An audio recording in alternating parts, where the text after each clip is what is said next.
Okay, so we're going to be looking at the process of turning the Confederation or the Articles of Confederation into the Constitution, which is the way that our current government is set up. So there's a little bit of a transition. We've been talking about it some in class, but I want to make sure that you've got this in your notes as well.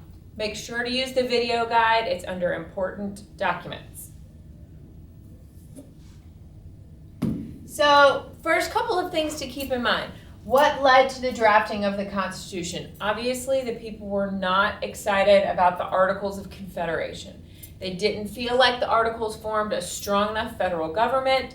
There were not there wasn't room in the Articles of Confederation for taxation, currency, things along those lines. So overall, the American economy was really struggling because the Articles of Confederation did not do some of the things that everybody expected it to do. So the Constitutional Convention is going to get together. That's going to be representatives from all of the different states. Of course, all of those different states are going to have different things that they want. When and where it took place. It took place in the summer of 1787 in Philadelphia. The summer of 1787 was apparently extremely hot. And keep in mind that in 1787, there was no air conditioning. So these guys were sitting in a room all together and no air conditioning trying to write our Constitution. Kind of a big deal. Who was involved? And there was a ton of people that were involved, but the big ones that I want you to keep in mind was George Washington. He presided over the writing of the Constitution. James Madison was the primary author of the Constitution. That's a big thing to keep in mind. James Madison was the Constitution. Remember, Thomas Jefferson was the Declaration of Independence. James Madison was the Constitution. And then Ben Franklin. And at this point, Ben Franklin had been around for a long time. He was involved with the Declaration of Independence. He created the post office. He did the whole kite electricity thing. So he just added prestige. That would be like, having Beyonce roll up to make a decision in Congress. That's how famous Benjamin Franklin was.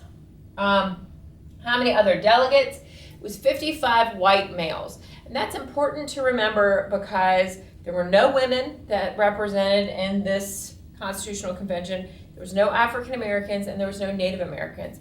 And all of those people were a part of the United States at this point in time. So I guess people who are critical of the Constitutional Convention are critical of the fact that it was only white males and that there weren't other voices heard. That's also just the way things worked in that time period. So there were two big plans that were proposed throughout this process, the Virginia plan and the New Jersey plan. And the Virginia plan is this top one. The Virginia plan wanted a bicameral legislature, and a bicameral legislature has a Senate and a House of Representatives, like it is today. That's a bicameral legislature, two bodies. They wanted representation solely based on population, and they were supported by larger states. So Virginia was one of the largest, more populated states in the Union at this time. So they wanted things that really counted for those big states. They wanted their voices heard. The second plan is the New Jersey plan. They wanted a unicameral legislature. They wanted one body in their government. They wanted equal representation, so no matter what the size of your state, you would have the same number of representatives. And they were supported by smaller states. They didn't want to have a population-based thing because they felt like it was going to hurt them in the long run. So the authors of the Constitution debated this. Finally, they come up with the Great Compromise. And it's kind of pull pieces from each of these plans. The first thing was that it was a bicameral legislature like the Virginia plan wanted. They had that Senate and the House of Representatives. They had equal representation in Senate, which that's the New Jersey plan. So every single state has two representatives, no matter what. Every single state has two representatives. Okay? And then finally, they had a proportional representation in Congress. So that's where this comes in. Okay? Larger states would have a bigger voice in Congress. Smaller states had a smaller voice in Congress. So keep that, or the House of Representatives. So obviously, states like Virginia and later on California and Texas are going to have a larger voice in government. And that's why, and this is a long stretch, but this is something we're going to talk about in class, when it comes down to voting for president in the Electoral College, that some of those larger states with the larger populations tend to have a little bit more sway into what's going on with the presidential election. We'll talk about that. That's a complicated process to understand. So the next thing, and we talked about this in class, Federalists versus Anti-Federalists. That was another argument that was going on. Just to summarize the Federalists and Anti-Federalists, the Federalists favored the ratification of the Constitution.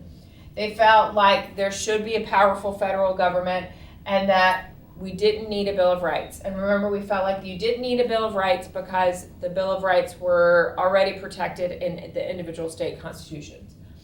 Anti-Federalists opposed ratification. They did not like the idea of that Constitution.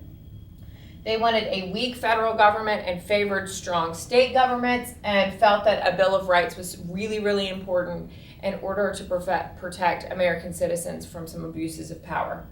And then finally, how did Federalists succeed in ratifying the Constitution? The big arguing point was the Bill of Rights. So finally, all together, they decided we're going to include this Bill of Rights, which will protect our citizens against all of these people that are trying to get too much power.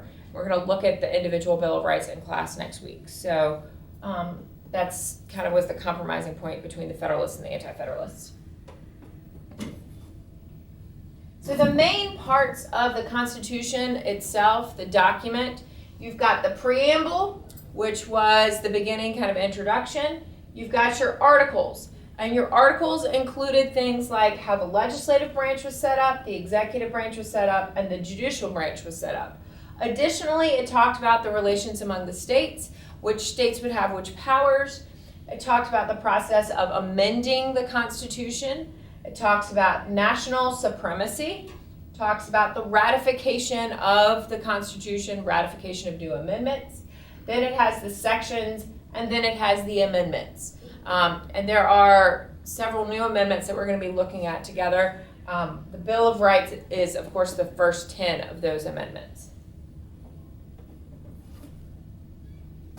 And then just a couple of definitions that I want you to be aware of. And these are vocabulary words, so it's important that you make sure you get these. You've got popular sovereignty, which means the voice of the people. You've got republicanism. We've talked about that in a lot of our classes, being a part of the republic. Elected representatives, the people had the voice in government. You have limited government. Sorry, that kind of messed up, but the limited government with limited responsibilities. That's the idea that government should not have so much power. You've got federalism, which is the belief in a strong central government. Separation of powers. Each branch should have its own types of powers. Checks and balances is that those branches should have control over each other so that one branch doesn't have too much power. And then finally, individual rights, which were those basic liberties under the Bill of Rights. The right to bear arms, the right to freedom of speech. Those would be considered individual rights. So keep all of this in mind so that you can hang out and be involved in class tomorrow, and I will see you then.